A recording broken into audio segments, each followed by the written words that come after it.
Eu gostaria, inicialmente, de parabenizar o Diógenes Dantas pela iniciativa que toma, e me parece não só uma iniciativa corajosa, mas, sobretudo, ela é mobilizadora. A maneira mais eficaz de nós enfrentarmos problemas é ter a coragem de enfrentá-los pela reflexão, pelo debate, pela busca de solução. Normalmente os problemas decorrem de conflitos de interesse, sobretudo na área política, na área econômica, na área social. Mas a maneira de superá-los é encontrar o equilíbrio necessário para que essas soluções surjam. E esse equilíbrio ele se constrói em reuniões como essas, em que você coloca as questões, busca ouvir a opinião de técnicos, de políticos e de representantes empresariais, da sociedade civil organizada, para juntos buscar uma solução. Gostaria de cumprimentar o presidente da Assembleia, o deputado Ricardo Mota, cumprimentar e agradecer o Arnaldo Gaspar. Sabe que nunca é tarde para se agradecer um voto.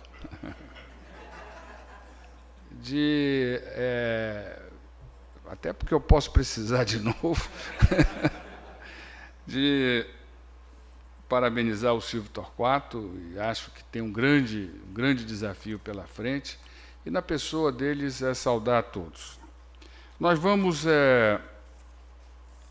trazer aqui um tema que me parece da maior importância. Hoje mesmo eu estava falando com o Raul Veloso, que não parece, mas foi meu professor.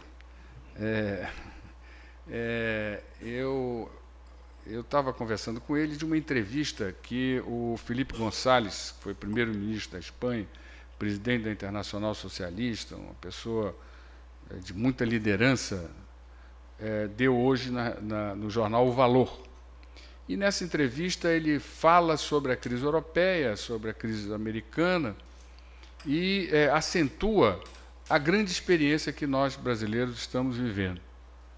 No sentido, e aí ele busca no Brasil a referência para falar dos países emergentes, aqueles que hoje, segundo ele, se preparam para ter uma capacidade de consumo enorme, o que significa a capacidade de gerar emprego, de gerar renda, de gerar condições concretas para que a vida econômica se realize.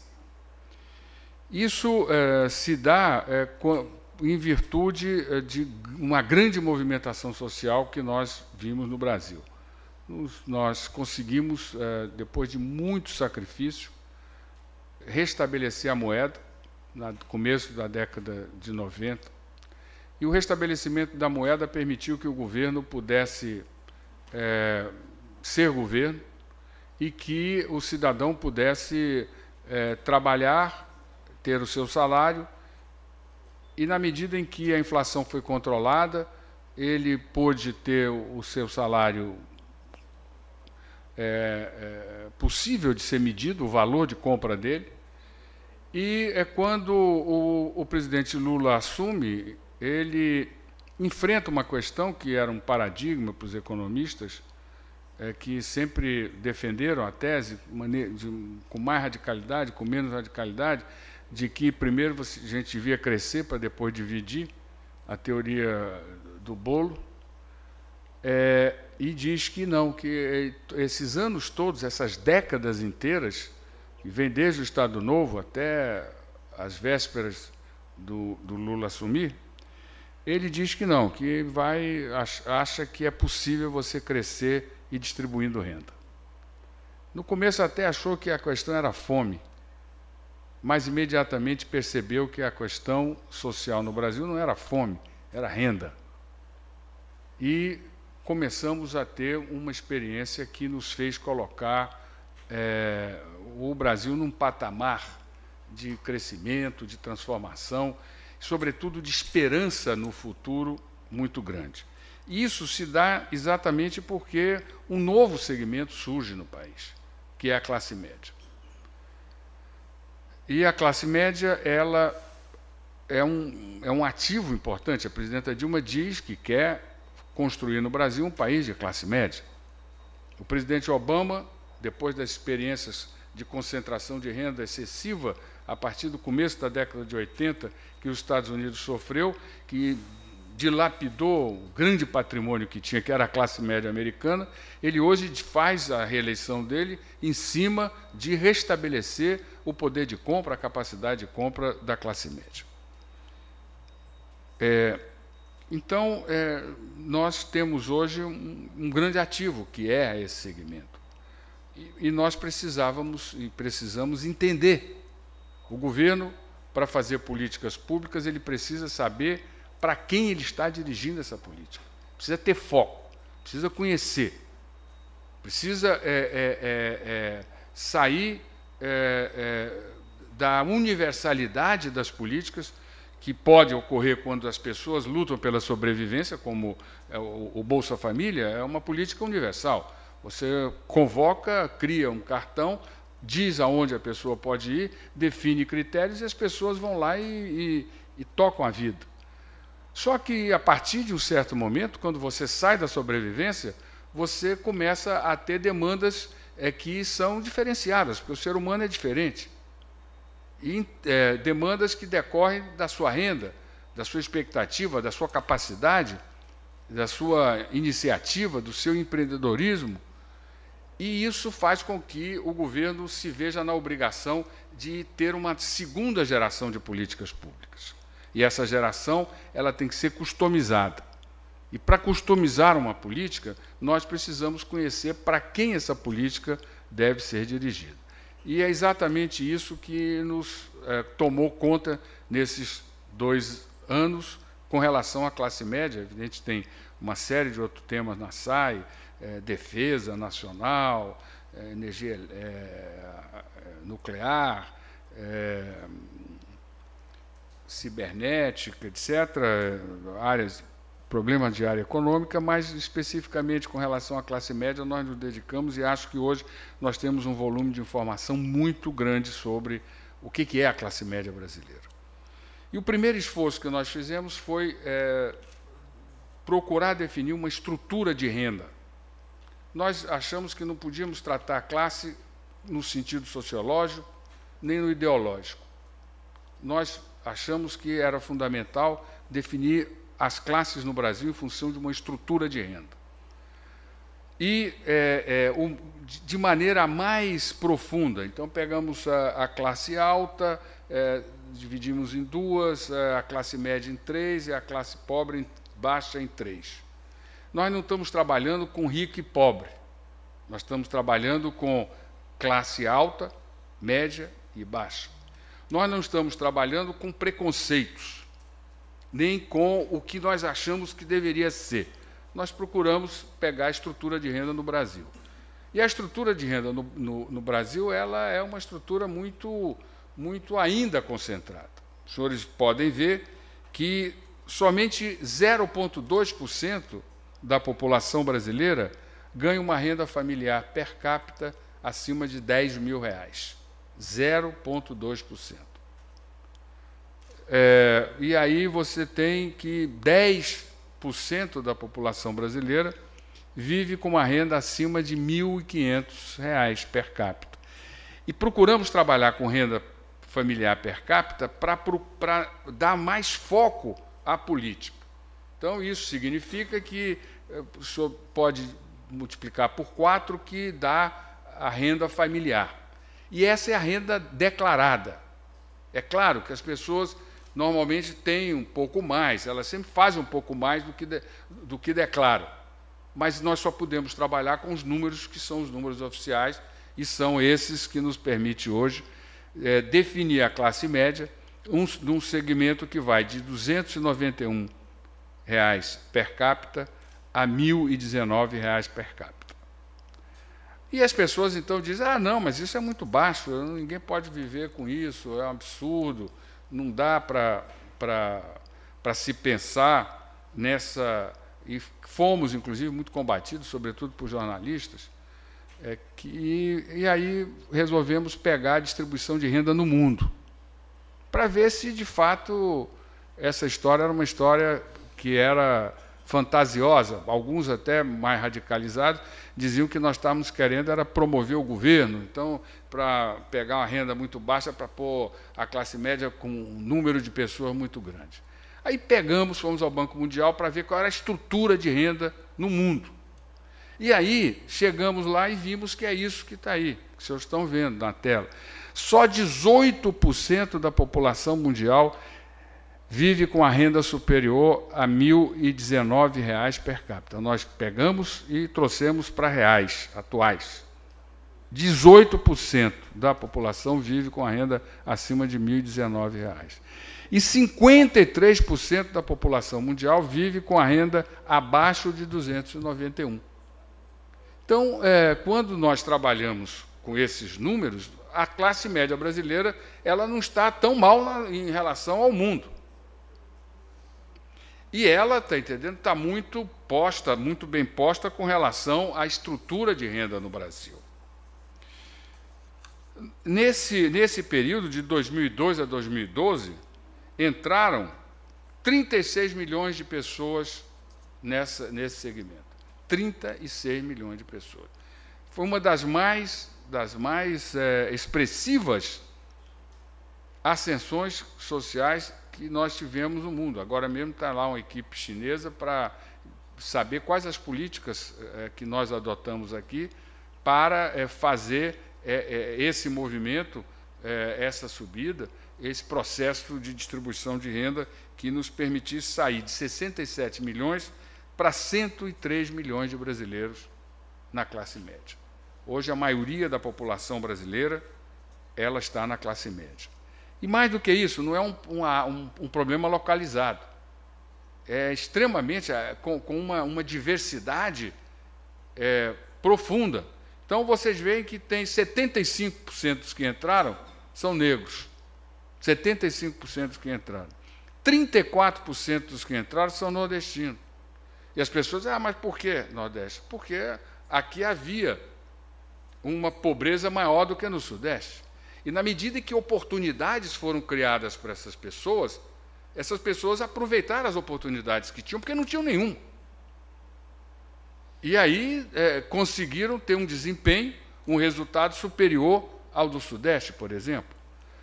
55% dos jovens brasileiros estão na classe média. 55% dos jovens brasileiros estão na classe média. E esses jovens têm uma educação, um padrão educacional mais alto que os pais. E, consequentemente, hoje, quem faz a opinião da família é esse jovem, que estuda mais que o pai e, consequentemente, tem uma capacidade de influir muito grande em relação ao passado. E eles têm um estudo maior do que o jovem da classe alta, em relação aos pais. Não tem uma qualidade final melhor, mas ele já tem hoje uma quantidade de anos dedicados ao estudo maior do que os pais tiveram. E a coisa mais surpreendente é que 53% são mulheres. Esse segmento no Brasil, se fosse considerado um país, seria o 12º país mais populoso do mundo. Esse segmento, com essa renda que vai de 291 a 119, eles vão colocar este ano no mercado de consumo brasileiro mais de R$1 trilhão. Mais de R$1 trilhão. O senhor vê aí que é quase o correspondente à classe alta. Essa classe média hoje, com esses padrões de rendas, tem essa capacidade. Eram pessoas que eram invisíveis. Ninguém se dirigia a um frentista. Ninguém pensava em cuidar de uma doméstica. Ninguém cuidava de taxista, de uma servente, de uma secretária baixa. Porque não tinha uma capacidade de consumo alta. Hoje, eles são todos eles visíveis. E não só visíveis pelas agências de publicidade que fazem propaganda para vender para eles, mas até a cultura brasileira hoje já produz com eles e para eles. É só ver as últimas novelas, que é a maior expressão cultural que o Brasil tem. Elas cuidam e tratam dessas pessoas no seu ambiente de trabalho, com suas angústias e suas dificuldades. Se nós considerássemos a classe média brasileira pela capacidade de consumo e víssemos os outros países por sua capacidade de consumo, a classe média brasileira estaria no G20. O Brasil é o oitavo país com capacidade de consumo, a classe média é o 18º. A classe média está acima da Holanda. A classe média brasileira consome mais do que a Suíça. Então, é um ativo econômico brutal e com especificidades. Um outro ponto que nós constatamos é que, diferentemente do que se discutiu durante muito tempo, em que as pessoas ficavam atrás de uma porta de saída para o Bolsa Família, a classe média brasileira ela chegou onde chegou porque ela dependeu dependeu e depende da renda do trabalho. Foi a renda do trabalho que permitiu que esse processo se desse. Foi a geração de empregos. Nós tivemos, nesses últimos 10 anos, um desempenho extremamente forte, vigoroso. Nós tivemos uma política de salário mínimo que deu aumento real ao salário mínimo. Nós tivemos uma capacidade de gerar uma confiança imensa, porque as pessoas se tornaram mais capazes de conviver com o crédito, e foram ao crédito, compraram mais, e, com isso, criaram oportunidades de trabalho. Houve todo um esforço de diversas políticas, não só da União, como dos estados e alguns municípios, no sentido de estimular a capacidade produtiva das pessoas, e várias pessoas empreenderam e se tornaram empresários, sobretudo mulheres, e isso fez com que esse processo se verificasse. Aí nós fomos procurar saber se a renda dependia do trabalho, se essa ascensão depende da renda do trabalho. O que é exatamente essa história? Aí nós vimos que a classe média, a renda da classe média, é 3,5 vezes maior do que a renda da classe baixa. Mas por que a renda da classe média é 3,5 vezes maior? Será que a classe média trabalha mais do que a classe baixa? A jornada é maior? Ou se ela tem uma qualificação maior? Quer dizer, por que razão? E aí nós vimos, em primeiro lugar, que essa diferença de renda ela era composta 13% pela proporção de adultos. Ou seja, a classe baixa tem mais criança do que a classe média. E criança pesa e não ajuda no orçamento familiar. 20% da renda era renda não trabalho, aposentadoria, investimentos, etc. 67% dessa diferença entre a classe média e baixa é da renda do trabalho. Ou seja, a classe média ganha mais do que a classe baixa. Aí fomos comparar a classe média com a classe alta e vimos que a classe alta ganha 4 vezes mais. A proporção é 4% em função dos adultos. A classe alta tem menos adultos do que a média, mas não é mais baixa do que a proporção da média para a classe baixa. 22% do renda não trabalho e 74% da renda do trabalho. Então, nós vimos que, tanto numa quanto noutra, a diferença era trabalho. E nenhuma das duas, essa diferença não decorre da jornada, porque a classe média e a classe alta, por exemplo, trabalham praticamente a mesma coisa, 41 a 42 horas. A remuneração mensal continua sendo essa diferença, então nós fomos buscar na escolaridade. E aí nós vimos que a diferença na remuneração decorre da escolaridade. A classe alta tem 12 anos, a classe média tem 8 anos e a classe baixa tem 5 anos de escolaridade. Então, aí reside o desafio. Mas, evidentemente, é um desafio que terá que ser cumprido num prazo mais longo. E o nosso problema é um problema de curto e médio prazo. Quer dizer, nós não podemos deixar que essas pessoas voltem à situação anterior. Nós temos que manter, com políticas econômicas e não mais com políticas sociais, um ambiente que estimule essas pessoas e que garanta os direitos dessas pessoas, faça essas pessoas avançar. Enquanto nós temos que melhorar a qualidade, não só a quantidade, criar condições para que as pessoas estudem mais, mas, sobretudo, melhorar a qualidade do ensino brasileiro, para que essa diferença de remuneração não seja tão grande. Além disso, evidentemente, a escolaridade ela ajuda na produtividade. E aí nós fomos a um ponto interessante, quer dizer, em que condições surge essa classe média? O que de fundamental houve para que esse fenômeno se verificasse? E aí nós já sabíamos que, na década de 40, no final da década de 40, nós tivemos uma experiência de surgimento de uma classe média naquela época, com alguns valores idênticos.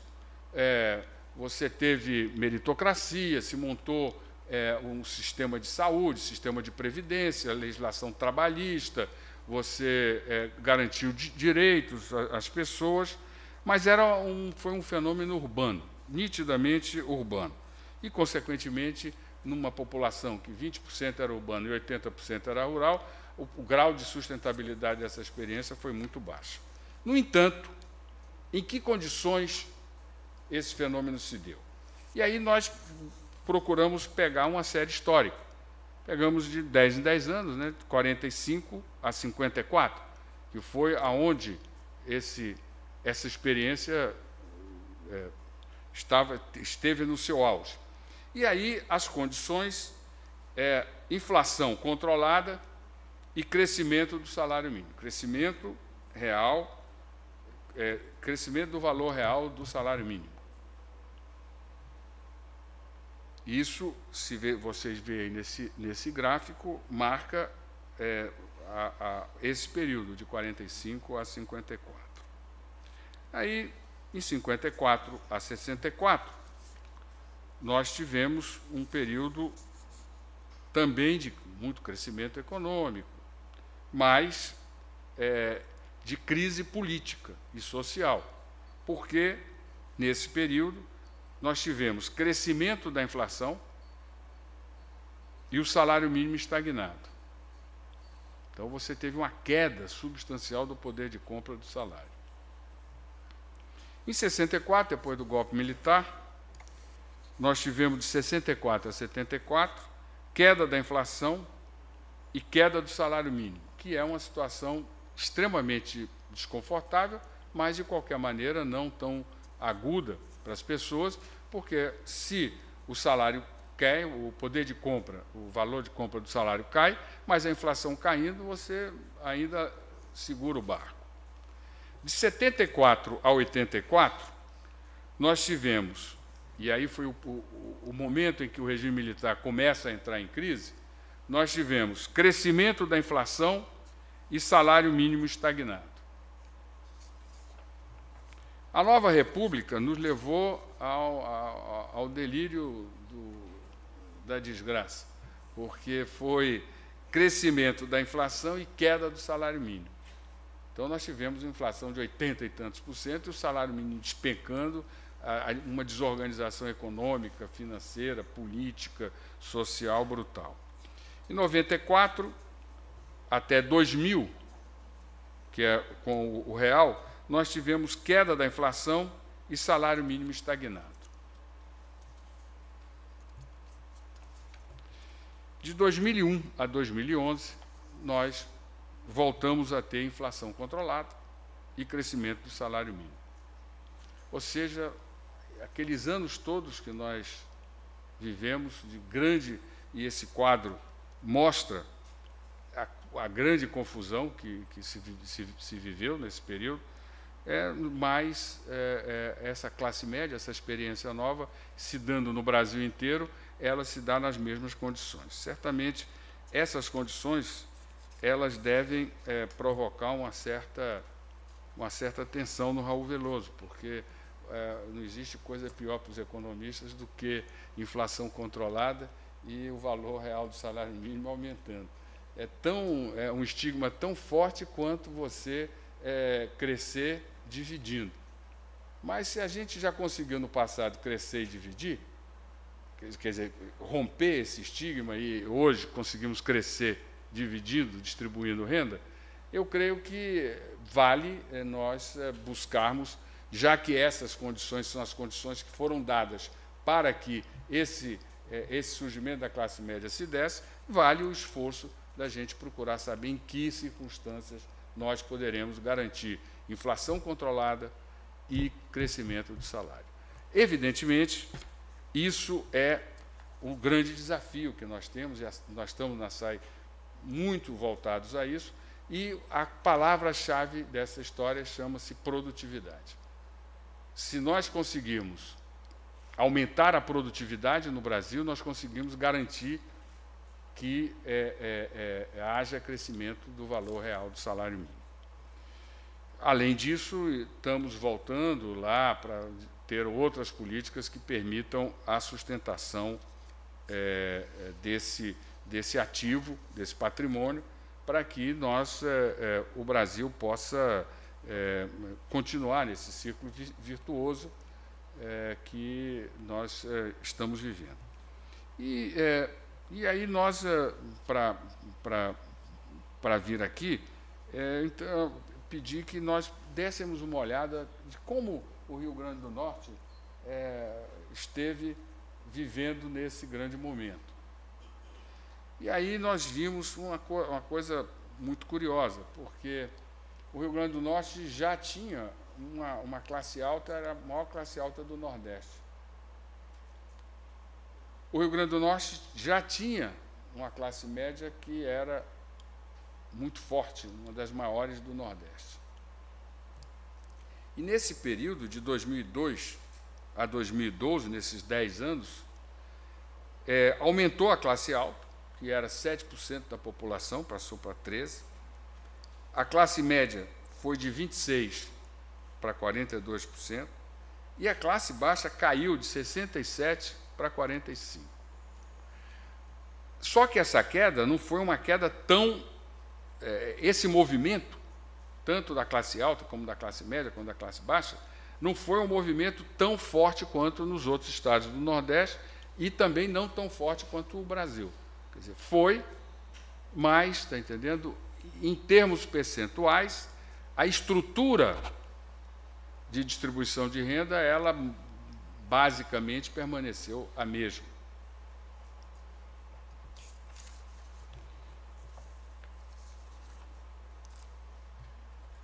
Bem, isso aí é uma repetição, né?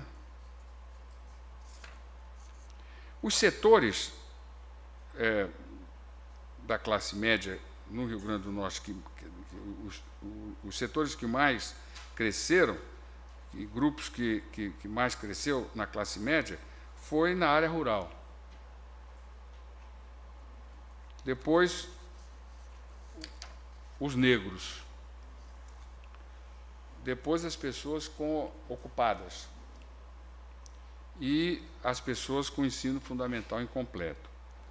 As pessoas com educação superior, fundamental completo e ensino médio completo, a impressão que nós temos é que elas saíram da classe média para a classe alta. Foi exatamente quem saiu da classe média para a classe alta. E aqui entrou foram essas outras, nativos, área rural, os ocupados informais, os negros, os ocupados formais. Aí os senhores podem ver por atividade econômica, a agricultura teve um bom desempenho, a construção civil, os serviços domésticos, a indústria de transformação. E aí nós chegamos a qual é o desempenho do Rio Grande do Norte em relação ao Brasil e em relação ao Nordeste. A classe média no Rio Grande do Norte cresceu mais do que a classe média do Brasil, mas a classe média no Rio Grande do Norte cresceu menos do que a classe média do Nordeste. Então, isso mostra que o crescimento, a velocidade, o dinamismo com que esse processo se dá aqui diminui o poder competitivo do Estado em relação aos outros estados do Nordeste com relação à sua capacidade de consumo.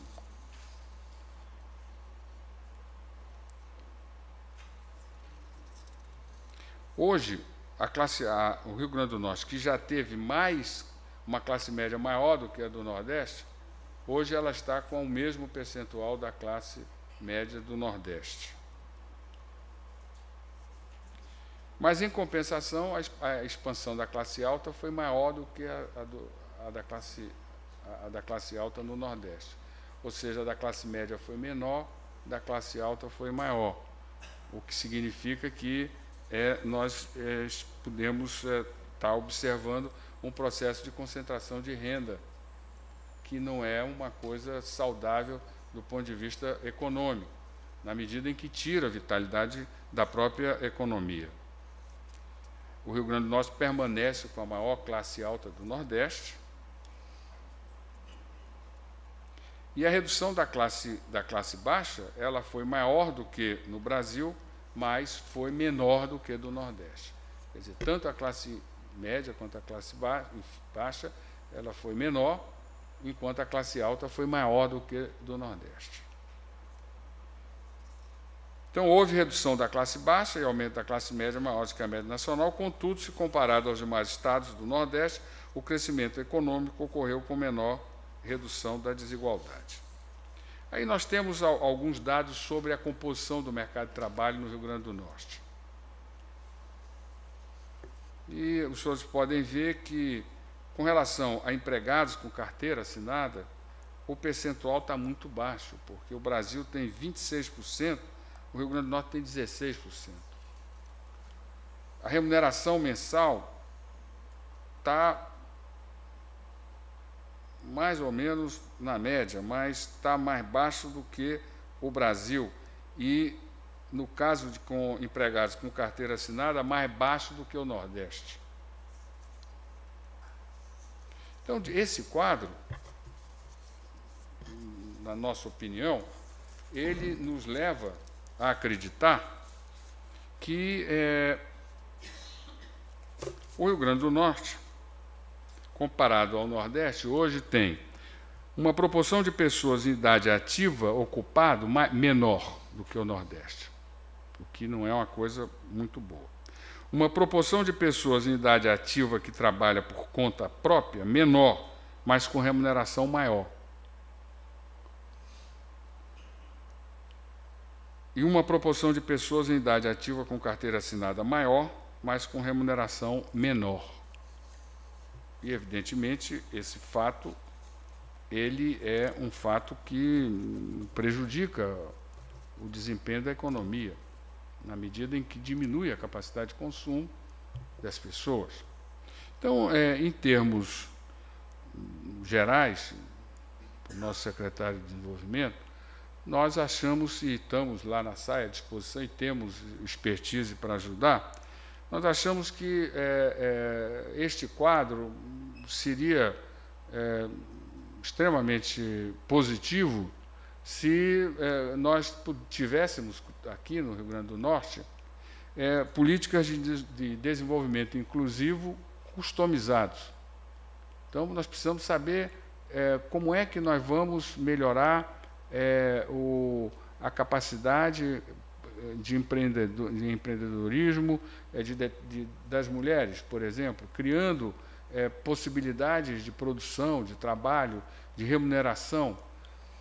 Nós precisamos desenvolver, com uma participação de prefeituras e comunidades, arranjos produtivos locais, o que tem sido, no Nordeste, uma experiência extremamente bem-sucedida. Estados como o Piauí ele fez uma verdadeira revolução nessa área. Comunidades, municípios sem nenhuma renda, em função, respeitando as características do município, passaram a ter uma presença na vida econômica do Estado, melhorando a qualidade de vida das pessoas, por consequência, muito grande. Nós achamos que precisa fortalecer e promover a agricultura familiar, que é outra experiência para esse segmento extremamente bem-sucedido. Em virtude dos números que nós vimos aí, nós achamos que é fundamental que se criem incentivos ao trabalho formal. A formalização, a certificação e a qualificação profissionais hoje são os 3 elementos fundamentais para se pensar e melhorar cada vez mais a remuneração do trabalho e fazer com que haja condições de você manter o poder de compra do salário mínimo pelo aumento da produtividade. Esse desafio nós temos que estimular o trabalho formal, nós temos que buscar certificação e a qualificação profissional. Ao mesmo tempo, incentivar o empreendedorismo e a inovação tecnológica, e tudo isso com o objetivo de aumentar a produtividade. Bem, essas eram as considerações que eu trouxe aqui para debate com vocês. Espero não ter passado muito tempo, mas, pelo menos, eu espero que também nós possamos nos engajar nesse esforço de preservar esse ativo, que é a classe média brasileira, e trabalhar intensamente para que nós possamos morar em um país que tenha a sua ampla e generosa maioria na classe média, porque é aí que se constrói as democracias sólidas e regimes em que tenham valores como a meritocracia, a igualdade de oportunidades, a diversidade de oportunidades, que são valores que não só estimulam o desempenho individual, mas, sobretudo, garantem esperanças redobradas das pessoas no futuro. Muito obrigado.